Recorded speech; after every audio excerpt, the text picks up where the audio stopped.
जो कर्म हम करते हैं उसका फल कभी मिटेगा नहीं। कुछ लोग यह कहते हैं कि यह कर्म फल हमें भगवान देता है। कुछ लोग यह कहते हैं कि कर्म करते ही भगवान की प्रेरणा से हैं। होई है वही जो राम रुचि राखा, को कही तर्क बढ़ावे शाखा। कि यहाँ वही होता है जो राम जी की इच्छा होती है। इसलिए सवाल ही नहीं है कि हम कुछ करते हैं। इसलिए यह कहना ही व्यर्थ है कि आदमी अपने मन का मालिक है, वो जो चाहे कर सकता है। इस धरती पर एक एक क्रिया, एक एक कर्म आदमी भगवान के अधीन रहकर करता है, अपने मन से कुछ भी नहीं करता।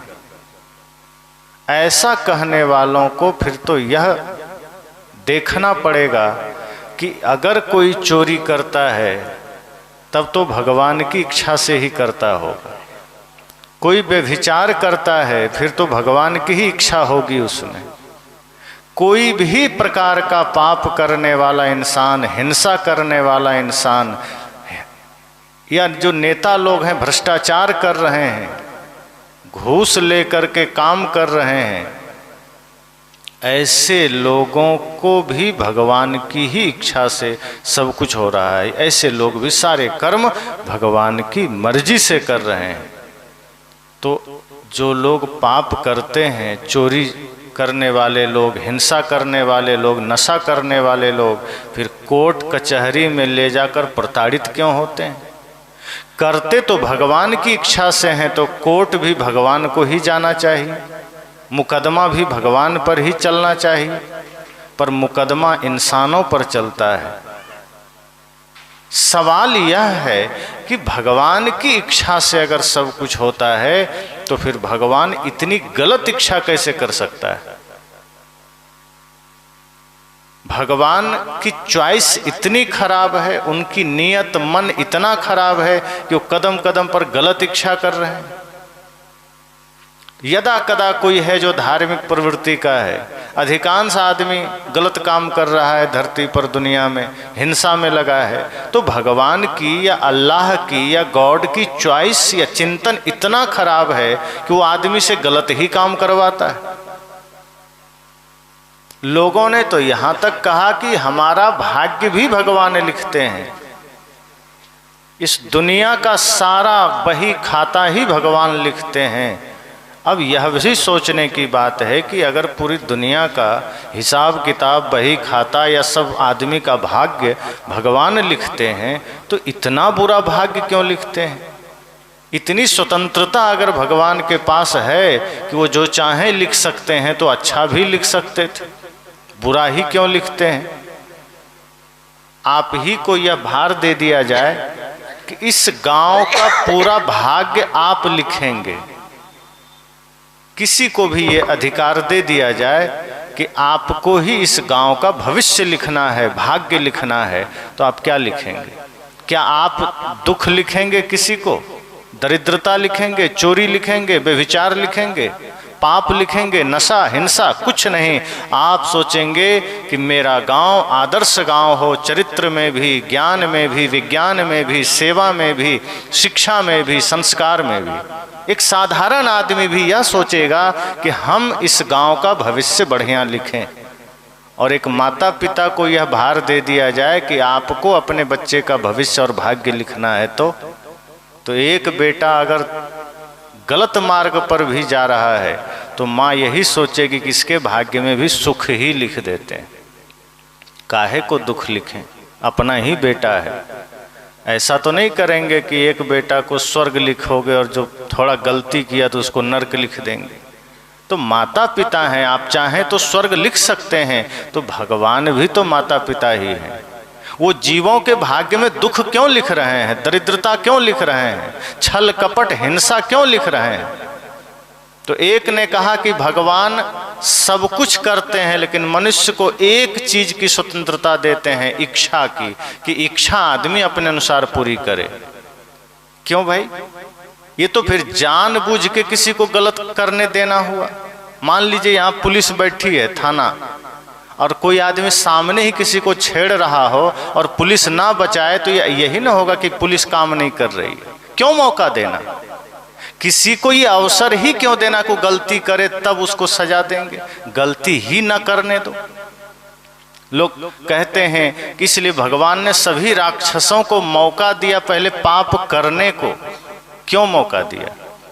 पहले ही धर्मात्मा बना देते, पहले ही उसके भीतर के दुराचरण को हरण कर लेते, पहले ही उसके पाप को मिटा देते।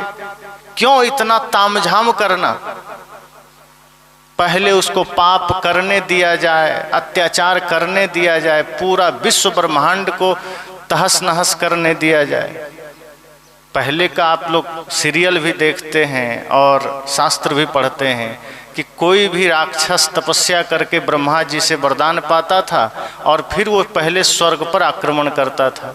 तब तक ये लोग देखते थे कि अच्छा करने देते हैं, स्वर्ग तक ही तो आया है, जब कैलाश और क्षीर सागर आएगा तब देखा जाएगा। अब स्वर्ग पर आकर के अधिकार भी कर लिया, वर्षों राज्य भी कर लिया, इंद्र को बंदी बना लिया, और जब ब्रह्मलोक पहुंचा ब्रह्मा जी भी भाग गए डर से। अब वही वरदान दिए हैं, उन्हीं की शक्ति उसके सामने फीकी पड़ गई, उसी पर चढ़ बैठा। और तब अब सब निवेदन करेंगे कि शिव जी आप रक्षा करें, विष्णु जी रक्षा करें, तब जाके वो कुछ ना कुछ तैयारी करते थे कि हाँ अब मारा जाएगा। प्रश्न यह है कि इतना सारा नाटक की क्या जरूरत है? अगर किसी के अंदर दुराचार का या पाप का सृजन हो रहा है, किसी के अंदर गलत प्रवृत्ति जन्म ले रही है, तो उसको पहले ही मिटा दो।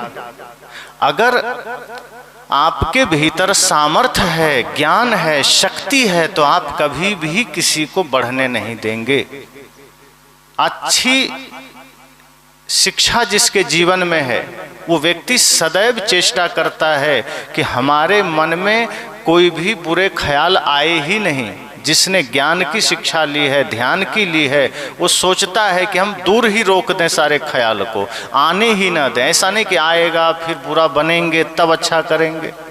अगर आपका पैर साफ है तो साफ ही रहने दो, धोना जरूरी नहीं है, जरूरी यह है कि गंदा ही ना हो। धोया तो इसलिए जाता है कि पैर गंदा हो गया, और गंदा नहीं है तो गंदा करके धोना जरूरी थोड़े है कि चलो साफ पैर है लेकिन अब धोना जरूरी है तो पहले गोबर में डालें, नाली में ले जा पैर को हिलाएं, जब पूरा गंदगी लग जाए तो अब धोएं। ये जरूरी नहीं है, जरूरी है कि वो गंदगी उसमें ना आए, वो पवित्र बना रहे। तो यदि पहली चेष्टा यह की जाती भगवान के द्वारा कि जितने भी लोग हैं उसके अंदर पाप का सृजन होते ही खत्म कर दो, पाप मिटा दो। भगवान तो सामर्थ्यशाली हैं, वो जो चाहे कर सकते हैं, तो यह भी कर सकते हैं कि किसी को पाप के मार्ग पर जाने ही न दें। और ऐसे बहुत से उदाहरण हैं। प्रहलाद को भक्ति का मार्ग दिया, ध्रुव को भक्ति का मार्ग दिया, अन्यत्र बहुत से लोग हैं जिनके जीवन में भक्ति का संचार हुआ। तो कोई भी लोग अपने स्वतंत्र मन से पाप कैसे कर लिया? इसका मतलब कि हम वहाँ उसके कर्म करने में कुछ भी नहीं कर सकते, भगवान कुछ नहीं कर सकते। आदमी कर्मों का फल अपने हिसाब से पाता है, कर्म करता भी अपने हिसाब से है। फिर यह बात झूठी हो गई कि होई है वही जो राम रुचि राखा। सदगुरुदेव जी उदाहरण दिया करते थे कि यह जो दोहा है गोस्वामी जी नशे में लिख दिए होंगे, नींद से उठे होंगे और आँख मुँह धोए नहीं होंगे और हड़बड़ी में लिख दिए होंगे कि होई है वही जो राम रचि राखा। लेकिन जब थोड़ा ब्रश किए होंगे, दिमाग थोड़ा खुला होगा, तब लिखे कर्म प्रधान विश्व रचि राखा, को कही तर्क बढ़ावे सका। कर्म प्रधान विश्व रचि राखा। तब उन्होंने कहा कि कर्म ही प्रधान है, यहाँ जो जो करेगा वो पाएगा। लेकिन जब नहा लिए, तेल लगा लिए, थोड़ा सा नींद उसकी पूरी हट गई, बेहोशी मिट गई, तब उन्होंने बोला कि काहुन को सुख दुख कर दाता। अब सही बात पर आ गए। अब तक क्या कह रहे हैं कि वही होगा जो राम चाहेंगे, लेकिन जब थोड़ी सी चेतना जगी गोस्वामी जी की, तब रियल बात कहने लगे कि नहीं, काहुन को सुख दुख कर दाता। तो भगवान कर्म नहीं लिखते हैं, ना भाग्य लिखते हैं। भगवान के हिस्से में यह बात होती कि उन्हें भाग्य लिखना पड़ता तो ये धरती का स्वरूप बड़ा प्यारा होता। वो इतना, भगवान की रचना इतनी गंदी नहीं होती। हम उन्हें भगवान कहते हैं, उनमें दाग हम खुद दे देते हैं कि उनकी रचना इतनी बदसूरत। कोई अच्छा कलाकार तब माना जाता है जब उसकी कलाकृति बहुत खूबसूरत हो। भगवान की महानता तो तब होती जब ये दुनिया बहुत खूबसूरत होती, सारे लोग बढ़िया होते, कोई पाप ना होता, कोई हिंसा ना होती।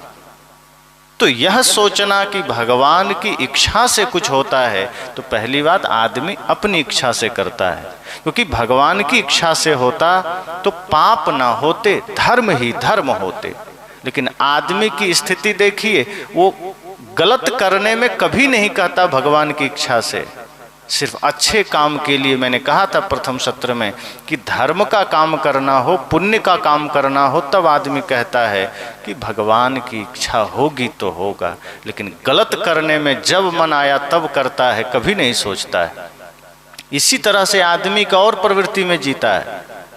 जब भी कोई शुभ काम का समय आएगा तब आदमी पोथी पत्रा दिखाने के लिए चलता है कि घर बनवाना है, विवाह करना है, मुंडन करवाना है, पंडित जी से पत्रा दिखाने चलेगा।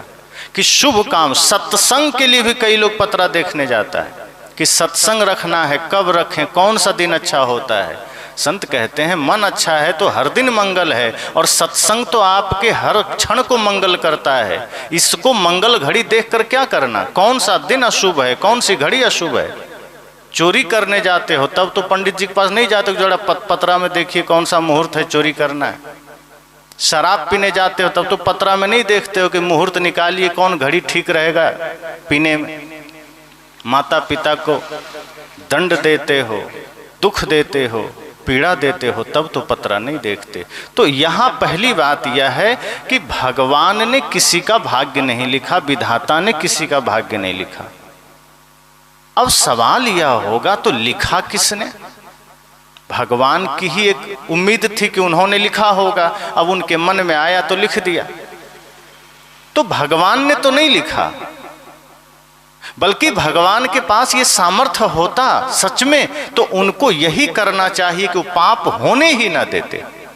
रावण को रावण क्यों बनने दिया, कंस को कंस क्यों बनने दिया, दुर्योधन को दुर्योधन क्यों बनने दिया, पहले ही संस्कार क्यों न दे दिए। कभी कभी तो मैं सोचता हूँ वो तो भला हो अंगुलीमाल का कि वो बुद्ध के पास चले गए, कहीं राम जी के पास चले गए होते तो मारे जाते। वो तो भगवान बुद्ध के पास गए क्योंकि संत के पास सृजन की शक्ति है, वो सुधार करते हैं।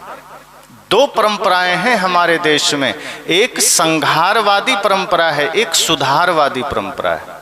तो संत सुधारवादी हैं, वो सुधार करते हैं, वो अंगुलीमाल रत्नाकर जैसों को भी धर्मात्मा बना देते हैं। और एक भगवान हैं जो आया उसका संहार कर देते हैं, उनको मौका ही नहीं देते। अगर रावण के समय में बुद्ध होते, कबीर साहब होते, तो शायद रावण धर्मात्मा बन गया होता, उनके मन को ठीक कर देते। संत के पास कला होती है। तो सबसे पहले समझना है कि भाग्य हमारा कभी भी भगवान नहीं लिखते। तो सवाल यह है कि लिखता कौन है? संत कहते हैं आप हम सब खुद अपना भाग्य लिखते हैं। तब आदमी सोचता है तब तो और प्रश्न खड़ा हो गया, अगर हमें ही अवसर मिल गया अपना भाग्य लिखने को, तो ऐसा कौन नादान होगा जो अपने ही भाग्य में इतना गलत लिखेगा। अपने से किसी को लिखने का अवसर मिल जाए कि लो कॉपी तुम अपना भाग्य लिख लो, तो कोई पाप लिखेगा अपने भाग्य में? अपने से मौका मिल गया तो आदमी तो शुभ ही शुभ लिखेगा। वो चोरी क्यों लिखेगा, वो हिंसा क्यों लिखेगा, दुख क्यों लिखेगा, संताप क्यों लिखेगा? फिर भी हम सबके भाग्य में तो दुख है, दरिद्रता है, संताप है, कष्ट है, क्यों है? तो संत ने कहा बात इतनी सी है कि हमने अपना भाग्य बेहोशी में लिखा है। अब बेहोशी में क्या पता कि हम लिख क्या रहे हैं। जब बेहोशी में लिखने को मिल जाए तो हम यही भूल करते हैं अब सवाल होगा कि बेहोशी में हमने कैसे लिखा? तो अब सदगुरु कबीर की बात सामने आती है कि आपने जो भी कर्म किया है, जितने भी आपने कर्म किए हैं, वो सब बेहोशी में हुए हैं और वही कर्म आपका भाग्य बना है। जब कर्म आप होश में नहीं किए तो भाग्य होश में कैसे लिखाएगा? हम किए ही इतनी बेहोशी में हैं, कर्म लिखे ही इतनी बेहोशी में हैं कि खुद ही सारी गड़बड़ियां लिख लिए हैं। ये सारे पाप, ये दुख, संताप, ये कष्ट, ये किसी दूसरे ने नहीं दिए, किसी ने लिखे नहीं। हमने इतनी मूर्छा में जीवन जिया है, इतने बेहोशी में जीवन जिया है कि वही एक एक कर्म हमारा भाग्य बना है। भाग्य पहले से नहीं कोई लिख के भेजता है, हम लिखते हैं। पूर्व जन्मों के भी भाग्य हमने लिखे कर्म करके। अगर आपने किसी को एक लात मारा, आपके भाग्य में वो पाप के रूप में अंकित हो गया। अगर आपने किसी की हिंसा की, आपके भाग्य बन करके वो आपके साथ खड़ा हो गया। अगर आपने किसी को पानी दिया निस्वार्थ भाव से, आपके जीवन में भाग्य बन करके पुण्य के रूप में आपके साथ हो गया। अगर आपने किसी को मीठे वचन दिए, मीठे शब्द दिए, आपने सेवा किया, माता पिता गुरु की सेवा की, राष्ट्र की सेवा की, निरीह प्राणियों की सेवा की, कभी कोई स्वार्थ नहीं किया, झूठ नहीं बोला, सदैव धर्म के मार्ग पर चला, वो सारे कर्म आपका भाग्य बन करके आपके साथ हो गए। आप जो कर्म करते हैं वही भाग्य बनता है। और पूर्व के कुछ कर्म है जो हम कर आए हैं, तो उसका भी फल यहाँ भुगतना पड़ता है। अगर हमने कुछ किया, अब कुछ चीजों में हमारी स्वतंत्रताएं हैं कि हम स्वतंत्र हैं, लेकिन अपने कर्म करने में तो हम स्वतंत्र हैं। जैसे हम मृत्यु को नहीं बदल सकते, वो अगर है हमारे जीवन में लिखा है या वो अंकित है कि मरना है तो मरना है, उसको नहीं बदला जा सकता। जन्म को हम नहीं बदल सकते, मृत्यु को हम नहीं बदल सकते, बाहर के किसी भी चीज को हम नहीं बदल सकते। बाहर जो परिवर्तन जगत में चल रहा है वो अवश्यंभावी है, वो चलता रहेगा। हमारी स्वतंत्रता हमारे ही कर्म करने में है। हम चाहें तो अपने कर्म को ठीक कर सकते हैं, अपने कर्म को बिगाड़ सकते हैं। तो हमारी स्वतंत्रता हमारे कर्म करने में है। बाहर किसी पर हमारी स्वतंत्रता नहीं है, इस जगत पर हमारी स्वतंत्रता नहीं है। हमारी स्वतंत्रता हमारे कर्म पर है। तो हम अपने कर्म जब ठीक करते हैं, हमारा भाग्य ठीक हो जाता है। तो पूर्व के जो हमारे कर्म हैं, अगर वो अच्छे हैं उसे भी हम यहाँ पाते हैं, बुरे हैं उसका भी फल हम यहाँ पाते हैं। ऐसा नहीं कि वो मिटा है, लेकिन अब यह सवाल है कि भाग्य तो हमने लिखा, अपनी ही नासमझी और नादानी में लिखा। अर्थात हमने बुरे कर्म किए, नादानी में किए, कुसंग में जाकर किए, 24 घंटे हमने कोई ना कोई पाप किया, वो हमारा भाग्य बनता जा रहा है। तो जो भाग्य बनता जा रहा है वो भी मिलेगा, जो हमने पहले किया है वो भी मिल रहा है, वो भी मिलेगा, वो कहीं मिटता नहीं है। तो एक व्यक्ति ने सवाल किया कि जो कर्म हमने पूर्व जन्मों में किए हैं, क्या पूर्व जन्म में उसका फल नहीं मिला जो यहाँ आके मिलेगा? जब तक हम अपने पाप कर्मों के अपेक्षा पुण्य कर्म विराट रूप में नहीं करते हैं, तब तक वो धीरे धीरे वो कर्म छिन्न नहीं होंगे, वो चलते रहेंगे, उसके दंड चलते रहेंगे। जो हम यहाँ पाप कर रहे हैं, जो भूल हम यहाँ कर रहे हैं, उसकी सजा हम यहाँ भी पाएंगे और आगे भी पाएंगे। ऐसा नहीं कि यहीं पा लिए तो खत्म हो गया, या पूर्व जन्म का पाप का फल पहले पा लिया तो अब नहीं मिलेगा, आगे भी मिलेगा। इसको हम इस उदाहरण से समझें कि जैसे कोई चोरी करता पकड़ा गया, पुलिस ने पकड़ा तो उसकी पिटाई करते हुए थाने तक ले गया, खूब मारा, डंडे से मारा, हाथ पैर से लात से मारा। अब वो कोर्ट में जाके हाजिर करेगा, तो कोर्ट में जज ने ये नहीं कहना है कि हाँ भाई अभी इसकी पिटाई हो गई तो चलो इसको यहीं छोड़ देते हैं, सजा मिल गई। अब उस पर फैसला सुनाया जाएगा, अब असली सजा मिलेगी। इतना जो थाने तक जो पिटाई हुई है उसकी कोई गिनती नहीं है, वो ऐसे ही है, बोनस में है, उसका कोई गणना नहीं है कि जज कहेगा कि नहीं नहीं बहुत मार खा लिया चलो छोड़ो, कहेगा नहीं ये तो पुलिस का काम था इसने दिया।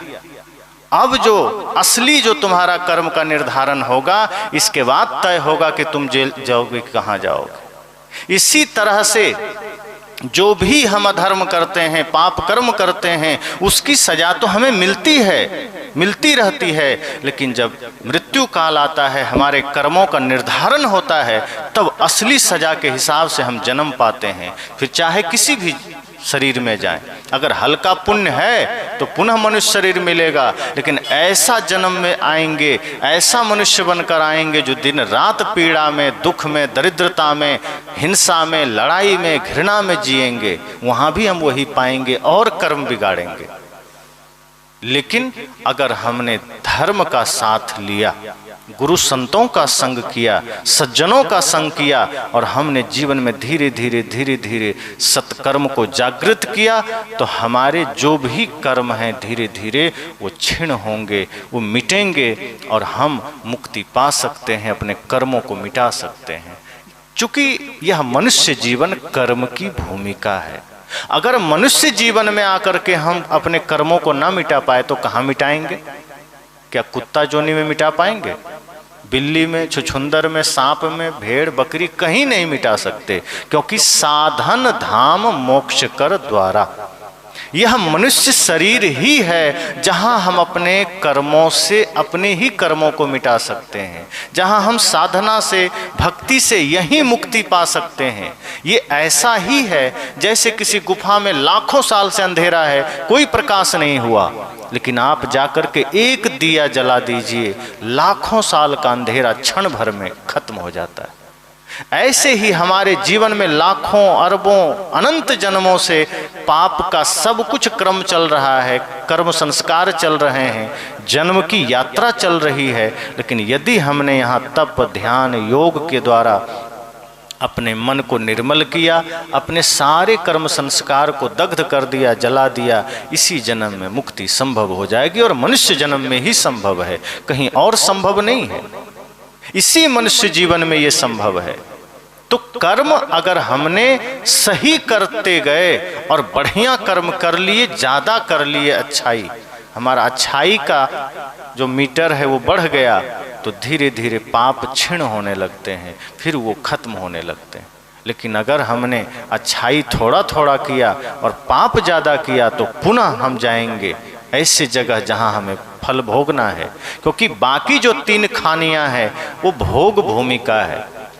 आदमी जो कुछ भी यहाँ गलत करता है, इसकी भयंकर सजा पाने के लिए ही कोई ना कोई जीव में जाता है। ये आदमी छोड़ करके आप देख लीजिए, जितने भी प्राणी हैं इस धरती पर, वो सिर्फ फल भोगने के लिए है। जो कर्म हम मनुष्य जीवन में करते हैं, इसकी सजा हमें वहाँ मिलती है। आप किसी भी जानवर को देख लीजिए, भले ही उसकी आप सेवा करते हैं, पर वो परतंत्र है, वो स्वतंत्र नहीं है। और जहाँ स्वतंत्रता नहीं है वहाँ सुख कभी नहीं हो सकता, क्योंकि उनके पास विकसित मन नहीं है। कुत्ता हो, चाहे बैल हो, बकरी हो, गाय हो, उनके पास विकसित मन नहीं है, इसलिए उन्हें आभास नहीं होता। लेकिन दुख तो उनको भुगतना पड़ रहा है, दर्द तो उन्हें हो रहा है। इसलिए आप चिड़िया को कितना भी बढ़िया पिंजड़ा में कैद कर दीजिए, सोने के पिंजड़ा में दरवाज़ा खुला छोड़िए, भाग निकलेगा। उसको पसंद नहीं है सोने का भी पिंजड़ा। वो जानता है इसमें हम कैद में है, ये दुख है। भले ही हम धूप सह लेंगे, वर्षा सह लेंगे, लेकिन आनंद खुली आकाश में है। इसी तरह से हम सब भी इस धरा पर जितना भी पाप कर्म करते हैं, उसे भुगतने के लिए हम अन्य खानियों में जाते हैं, और वहाँ हम दुख पाते हैं, दर्द पाते हैं। वो दर्द, वो दुख सारे पाते पाते पुनः हमें कभी पुनः मनुष्य शरीर का अवसर मिलता है। सदगुरु इसलिए तो कहते हैं, मानुष जन्म बड़ दुर्लभ, बहुरी न दूजी बार। सदगुरु कहते हैं कि मनुष्य जन्म बड़ा दुर्लभ है, ये दोबारा मिले न मिले, कब मिलेगा कौन जानता है। ये अवसर मिला है कुछ अच्छा करने को, और हम भजन से, सत्संग से, ज्ञान से ही अपने सारे बुरे कर्मों को जला सकते हैं, अपने सारी वासनाओं को जला सकते हैं, हम अपने सारे पाप को मिटा सकते हैं। पाप को मिटाने के लिए एक शर्त और है कि आप सिर्फ नाम जप से नहीं मिटा सकते, आप सिर्फ सत्संग करके नहीं मिटा सकते। सबसे पहले पाप कर्म करना बंद करना होगा। सबसे पहले जो पाप हमसे हो रहे हैं वो रोक देना होगा, उसके बाद धर्म का अनुसरण करेंगे, सत्य का अनुसरण करेंगे, भक्ति मार्ग पर चलेंगे और इतनी सेवा हम इस तन से करें निस्वार्थ भाव से कि धीरे धीरे धीरे धीरे सारे पाप जल के राख हो जाएंगे। क्योंकि हमारा पुण्य का मीटर इतना बड़ा हो जाएगा कि फिर प्रकृति भी जानेगी कि इसने जो पाप किए धीरे धीरे वो सब क्षय हो जाने चाहिए, क्योंकि अब ये पृथ्वी के लिए वरदान है। जब हम अपने सारे कर्तव्य समस्त प्राणियों को समर्पित कर देते हैं, हम अपनी सेवा समस्त मानवता को समर्पित कर देते हैं, तो प्रकृति भी हमारी सहायक बन जाती है। आप सही बनते हैं, पूरी दुनिया आपके साथ हो जाती है। एक आदमी ने कहा कि महाराज जी आप बात तो ठीक कह रहे हैं, लेकिन हम देखते हैं कि जो जितना पाप करता है वो उतना खुश है, उसको तो दंड नहीं मिल रहा है। जो पाप कर रहा है उसका बढ़िया मकान खड़ा है, गाड़ी है, नौकरी है, बिजनेस है, पैसा है, वो शराब भी पी रहा है, व्यभिचार भी कर रहा है, हिंसा भी कर रहा है, फिर भी देखते हैं उसके जीवन में सुख है। संत कहते हैं ये आपके आँखों का भ्रम है। और एक चीज और जान लीजिए, ये क्यों होता है। मान लीजिए किसी आदमी के जीवन में बहुत भयंकर पाप है, पुण्य थोड़ा है, तो प्रकृति में एक व्यवस्था है। वो क्या करती है कि प्रकृति का एक नियम है, एक सिस्टम है कि जिस आदमी के जीवन में सिर्फ पाप ही पाप हैं, भयंकर पाप हैं, थोड़ा सा पुण्य है, तो प्रकृति उसके पुण्य को पहले दे देती है ताकि बाद में दंड देने में बढ़िया बने। ऐसा ना हो कि बाद में दंड दें तो वो पुण्य बीच बीच में आकर के बाधा बने। जैसे हमारे यहाँ भी होता है ना, किसी आतंकवादी को जब अरेस्ट किया जाता है तो अपना ही संविधान बीच बीच में बाधक बनता है उसको सजा देने में। ऐसे ऐसे कानून हैं जो कहीं न कहीं से खड़ा हो जाता है कि नहीं फांसी अभी टल जाएगी। वकील कोई ना कोई कानून खोज लाता है, लेके खड़ा हो जाता है कि नहीं इस कानून के हवाले हम थोड़ा बहस करेंगे। तो महीनों वर्षों सालों लग जाते हैं एक एक अपराधी को फांसी देने में। यही हाल होता है। प्रकृति क्या करती है, अपना संतुलन बनाने के लिए, अपनी व्यवस्था बनाने के लिए कि जो दुरात्मा है, पापात्मा है, पुण्य जो भी है उसके जीवन में 2-4% वो पहले ही दे देता है कि जाओ तुम इसे पहले भुगत लो, ताकि तुम्हारा जैसे पुण्य क्षय होगा महापाप शुरू होगा और तुम्हारा विनाश शुरू होगा और वो दंड मिलेगा वो कि कल्पना नहीं कर सकते।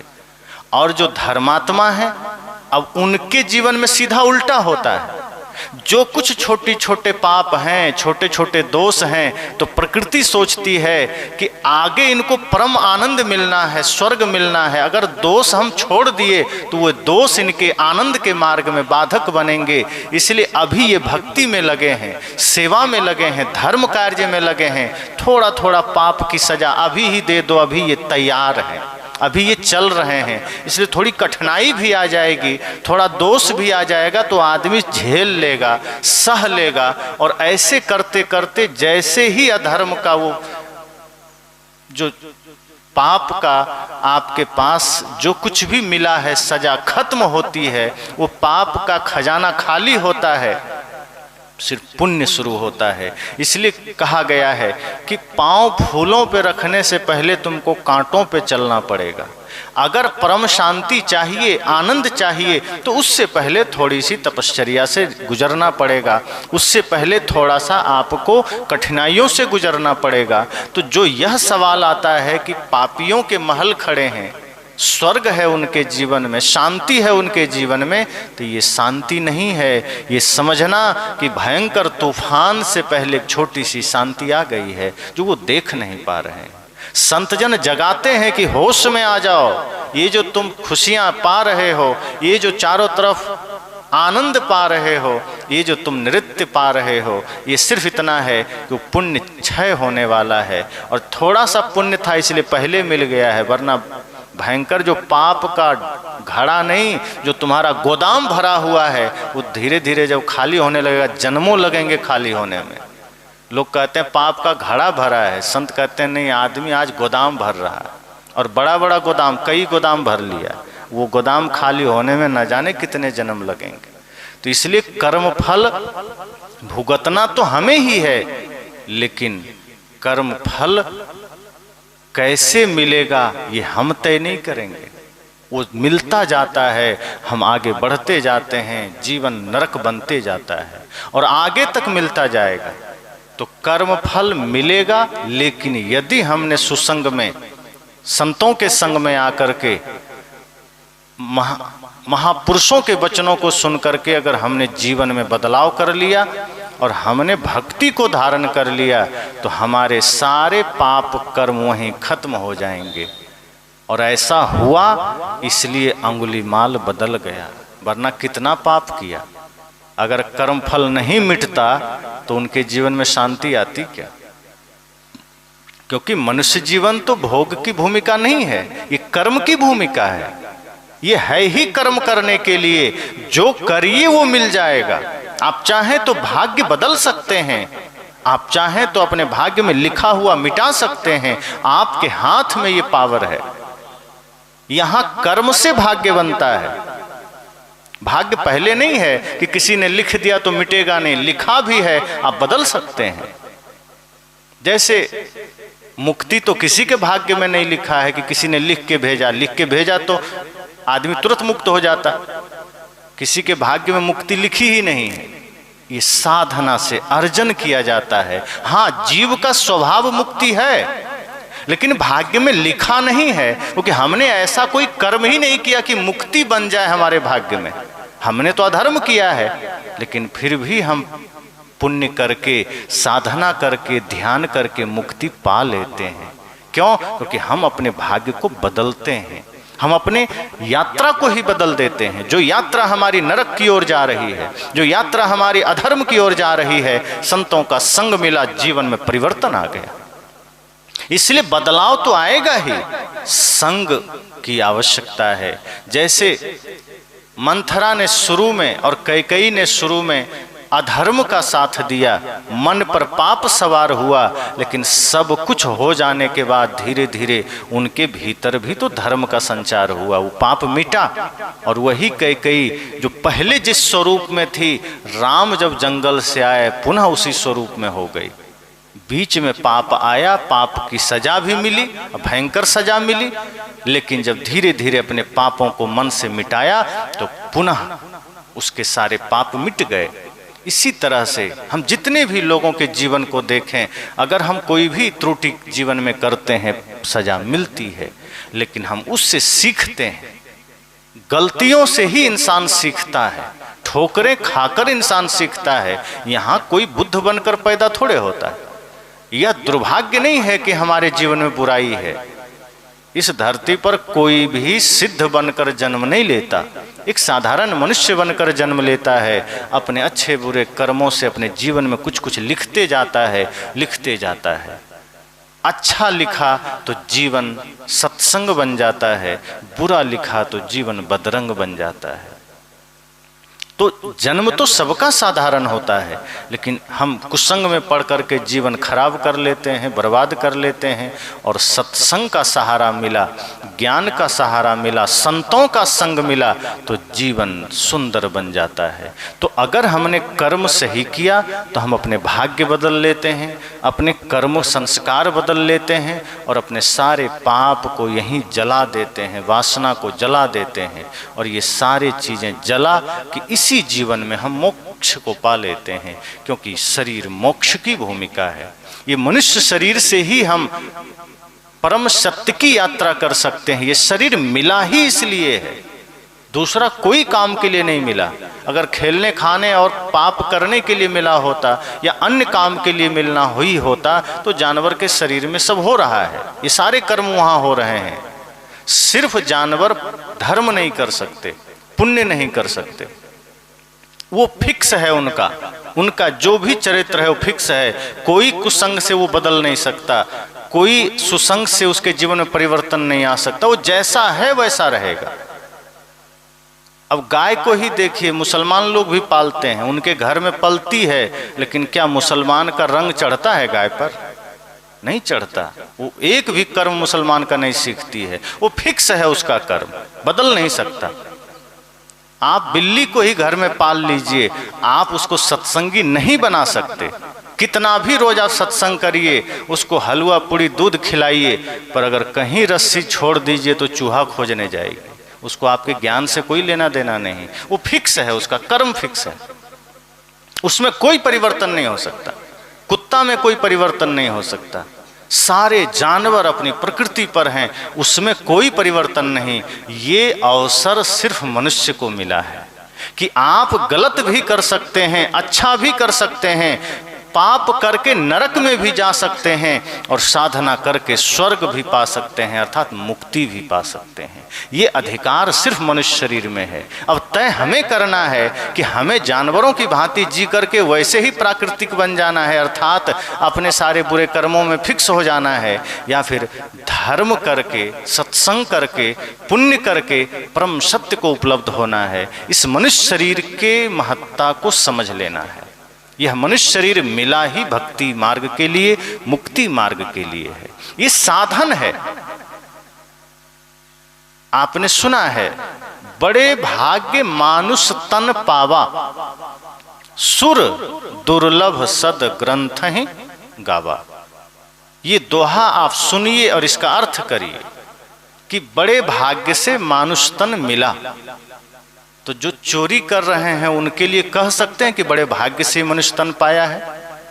जो भाई भाई से झगड़ा कर रहे हैं, आप कहेंगे कि बड़े भाग्य से पाया है। जो माता पिता की अवज्ञा कर रहे हैं उनके लिए कह सकते हैं। जो मांस खा रहा है उसके लिए कहेंगे कि बड़े भाग्य से पाया है।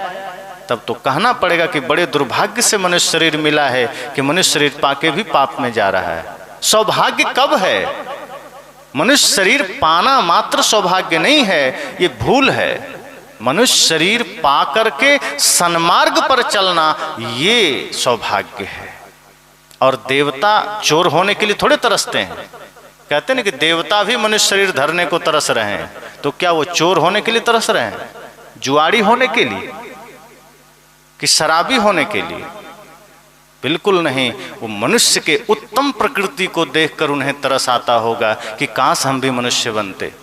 वो किसी शबरी को देखते होंगे, किसी विदुर को देखते होंगे, श्रवण कुमार को देखते होंगे, रामकृष्ण को देखते होंगे, तब उनके अंदर भाव जगता होगा कि काश हम भी मनुष्य होते। वो रावण को देख के नहीं तरसते होंगे, वो हम सब को देखकर थोड़े तरसते होंगे कि जो दिन रात लड़ाई कर रहे हैं, घृणा कर रहे हैं, ईर्ष्या कर रहे हैं। देवता तरसते हैं, लेकिन धर्मात्मा को देखकर, पुण्यात्मा को देखकर, वो दुष्ट को देखकर नहीं तरसेंगे। आप लोग भी अपने बच्चे को किसको देखकर सोचेंगे कि ऐसा मेरा बच्चा बन जाए? किसी न किसी धर्मात्मा को, देशभक्त को, किसी न किसी नेक इंसान को, सज्जन इंसान को। किसी पापी को देखकर आपके मन में होगा कि काश मेरा बेटा ऐसा बन जाता? कभी होगा? नहीं होगा। तो देवता के मन में कैसे हो जाएगा कि हम ऐसा बन जाएं? तो भाग्य से मनुष्य शरीर तब मिला कहा जाएगा जब वह भाग्य के अनुसार हम कर्म करेंगे। मनुष्य शरीर मिला, मनुष्यता नहीं है, इंसानियत है ही नहीं, धर्म सत्य न्याय कुछ भी नहीं है, तो सौभाग्य नहीं, फिर यह मनुष्य शरीर दुर्भाग्य हो गया। यही दुर्भाग्य है कि हम मनुष्य शरीर में आकर के भी मनुष्यता धारण नहीं कर पाए। जानवर में होते तो क्षम में होता कि चलो तो जानवर है ही, अब कुत्ता ही है तो रोटी लेके तो भागेगा ही। लेकिन जब आदमी रोटी लेकर भागता है तब कहता है कुत्ता वाला आदत नहीं गया तुम्हारा। काहे कहते हैं? इसका मतलब पूर्व जन्म में भी कुत्ता था। कोई आदमी कुछ करता है तो आप कहते हैं ना कि देखो ये आदमी पूरा बैले रह गया, काहे गधा की तरह करता है। आदमी उदाहरण देता है, मतलब वो पूर्व से प्रेरित है। और कोई बहुत चंचल का है तो क्या कहते हैं? ये चंचल है, ये तो बंदर है, बंदर बोल देते हैं।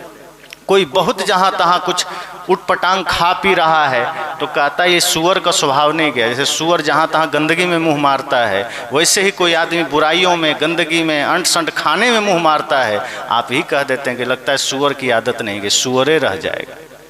ये सब हमारे कर्मों पर ही तो है। हम गलत करते हैं तो हम वैसे ही गिने जाएंगे। लेकिन मनुष्य में है तो मनुष्यता जरूरी है। आप इंसान हैं, इंसानियत जरूरी है। ये आपका स्वभाव है, ये आपका अधिकार है। अगर इसके अतिरिक्त कुछ भी है बुरा तो ये आपका अधिकार नहीं है और ये मनुष्य शरीर का कोई पहचान नहीं है। ये हमने मूर्खता से हासिल किया है, बल्कि हमसे बढ़िया जानवर है। इसलिए भजन में लोग कहते हैं जंगल सा दृश्य हो गया बाजार देखिए, है खून से सना हुआ अखबार देखिए।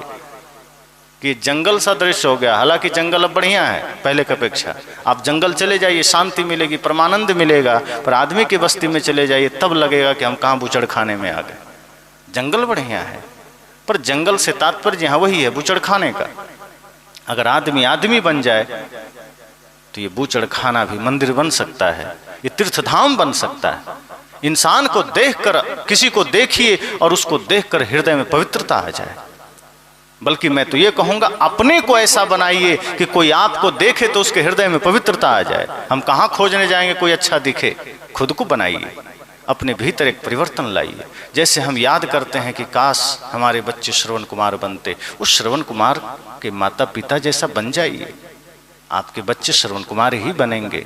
अब माता पिता श्रवण कुमार के माता पिता बनना नहीं चाहते, अब माता पिता बने हैं रावण की तरह, तो बेटा मेघनाद ही होगा, दूसरा कौन हो सकता है। इसलिए हमें यह तय करना है कि यह मनुष्य जीवन कर्म की भूमिका है। यहाँ हम सत्कर्म करके मुक्ति तक की यात्रा कर सकते हैं। और सच तो यह है कि यह सिर्फ साधु संतों का काम नहीं, मनुष्य शरीर समस्त सृष्टि में जिसे भी मिला है सबका एक ही ध्येय है, मुक्ति तक जाना है, पहले रुकना नहीं है। लेकिन हम सब अपने को अलग कर लिएगा, हम तो गृहस्थ हैं, हम कहाँ ये सब करेंगे। नहीं, आप गृहस्थ में भी हैं तो जनक की भांति विदेह बन सकते हैं। यहाँ वस्त्र की बात नहीं है कि आप बाहर आइए, जंगल आइए, वस्त्र धारण करिए। आप अपने मन को वहाँ रखते हुए विदेह कर लीजिए, आप भी मुक्त हो सकते हैं। मुक्ति किसी का कॉपीराइट थोड़े है कि किसी एक के पास कॉपीराइट है कि वही पर्ची काटेगा तो मुक्ति मिलेगी। ये तो अपनी साधना की बात है, अपने भीतर की निर्मलता की बात है। अगर आप हासिल करते हैं आप पहले मुक्त हो जाएंगे। जनक जी इसीलिए राज्य चलाते हुए विदेह कहलाए, ये साधारण बात नहीं है। देह में रहते हुए देह से मुक्त हो जाना, यही तो विदेह होना है। तो शरीर में रहते हुए शरीर से मोह न करना, संसार में रहते हुए संसार से आसक्ति खत्म हो जाना, जिम्मेदारी पूरा निभाइए, कर्तव्य पूरा निभाइए, सबसे प्रेम रखिए, गहरा प्रेम रखिए, लेकिन मोह आसक्ति ये सब खत्म हो जाए तो समझना आप विदेह हो गए। आप जहाँ हैं वहीं मुक्ति की यात्रा कर सकते हैं। मुक्ति अवस्था है, वो कोई तीर्थ नहीं है कि आपको निकल कर कहीं जाना है। आप जहाँ हैं उसे वहीं पा सकते हैं। ये अवस्था है जो साधना से आती है, आपके ध्यान से आती है। कोई वस्तु होती तो हमें लगता है अगर मुक्ति कोई वस्तु होती तो जितने धनपति हैं पहले स्टॉक कर लेते, हम लोग को मिलता ही नहीं, वो खरीद लेते कहीं से। लेकिन नहीं, यही एक ऐसा चीज है जो धरती पर सभी मनुष्य के अधिकार की बात है। जो अपने कर्म को पवित्र करेगा, मन को निर्मल करेगा और जो तप ध्यान योग साधना में लीन हो जाएगा, जितना गहरा प्रेम, जितना गहरा सत्य जीवन में घटित होगा, जितनी गहरी अहिंसा घटित होगी, एक शब्द में कहें तो पूर्ण पवित्रता, वो व्यक्ति मुक्ति को उपलब्ध होगा, परमानंद को उपलब्ध होगा। इसलिए मैंने कहा कि भाग्य किसी ने लिखा नहीं, आपने लिखा है। कर्मफल आप ही मिटा सकते हैं अपने शुभ कर्मों से। और जब हमने ही अपना भाग्य लिखा है तो क्यों ना अब हम होश में कर्म करें ताकि हम अपने भाग्य में कुछ गलत ना लिख दें। हम जैसे ही बेहोश होते हैं हम झूठ बोलते हैं। एक भी गलत कर्म हमारे जीवन में होता है उसके पीछे हमारी बेहोशी है।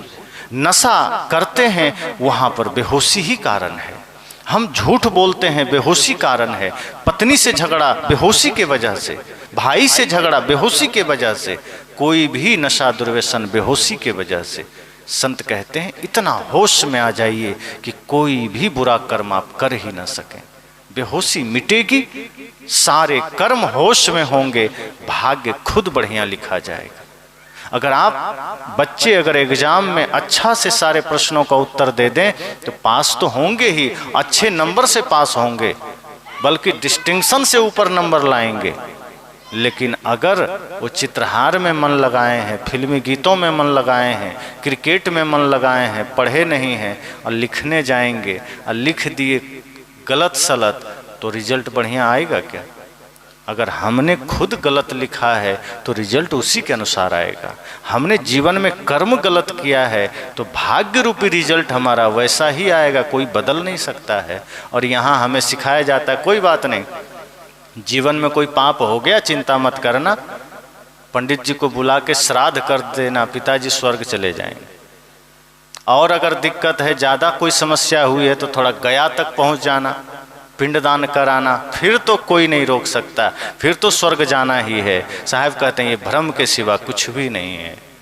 जियत न तरेव मुए का तरी हो, जो जीते जी तर ना सके, जो जीते जी स्वर्ग का आनंद ना ले सके, मरने के बाद किसका क्या सामर्थ्य कि उसे स्वर्ग भेज सके। अपने को तो स्वर्ग भेज लीजिए, मरने के बाद किसी के लिए कोई उपाय नहीं है। ये जीते जी ही हमें अपने कर्मों को ठीक करना है, जीते जी ही हमें अपने मन को पवित्र करना है। बल्कि जो व्यक्ति चले गए, जो हमारे पूर्वज चले गए, प्रेरणा लीजिए कि अगर हम भी ऐसे ही बेहोश रहे तो हमें भी जाना है। हमें जीते जी अपने से ही अपना काम कर लेना है, अपने से ही अपना जीवन बदल लेना है। मरने के बाद स्वर्ग जाएंगे कि नरक जाएंगे कोई नहीं जानता। भले ही नाम के पीछे लग जाए स्वर्गीय, लेकिन स्वर्ग में है इसका कोई देख के आया कि वो स्वर्ग में ही है। लेकिन जीते जी अगर कोई लिख दिया स्वर्गीय तो आदमी लाठी लेके खड़ा हो जाता कि हम स्वर्गीय हैं, मतलब स्वर्ग में रहना भी नहीं चाहते, मरने के बाद ही स्वर्ग में रहना चाहते हैं। जैसे कोई आदमी गुजर जाता है तो लोग कहते हैं ना फला आदमी शांत हो गए, मतलब जीवन भर अशांत थे, अब वो शांत हो गए। और कहीं जिंदा को कोई कह दिए आप कब शांत हो रहे हैं तो लड़ लेगा कि हम अशांत ही रहना चाहते हैं, हम जीवन में शांत नहीं होना चाहते। सदगुरु कहते हैं जो क्रिया तुम मरने के बाद करने को आतुर हो या करवाने को आतुर हो, जीते जी कर लो, शांत जीवन में ही हो लो, स्वर्ग जीवन में ही पालो। और जीते जी आपके अधीन है सारे कर्म, आप कर सकते हैं, आप मन को निर्मल बना सकते हैं। ये स्वर्ग आपके शुभ कर्मों का फल है, बाद में कोई कैसे बदल देगा। अगर आपने अशुभ कर्म किए हैं तो श्राद्ध से कोई कैसे ट्रांसफर कर देगा, ये सिर्फ मूर्खता है। तो सदगुरु कहते हैं अपने कर्मों को आप बढ़िया करेंगे फल बढ़िया मिलेगा। आप ही अपने कर्मों के मालिक हैं, आप ही अपने भाग्य के मालिक हैं। कोई किसी का भाग्य नहीं लिखता, कोई किसी को सुख दुख नहीं देता। आप चाहे कितना भी कोई यत्न कर लीजिए, जब तक कर्म ठीक नहीं होगा कोई शुभता आपके जीवन में नहीं आएगा। और पाप कर लिए हैं और आप मंदिर जाइए कि चाहे एकादशी व्रत करिए कि गंगा नहाइए, वो पाप कट नहीं सकता। पाप कटेगा पाप कर्म छोड़ने से, सत्य मार्ग पर चलने से। तो इसी मंगल कामना के साथ अभी वाणी को विराम।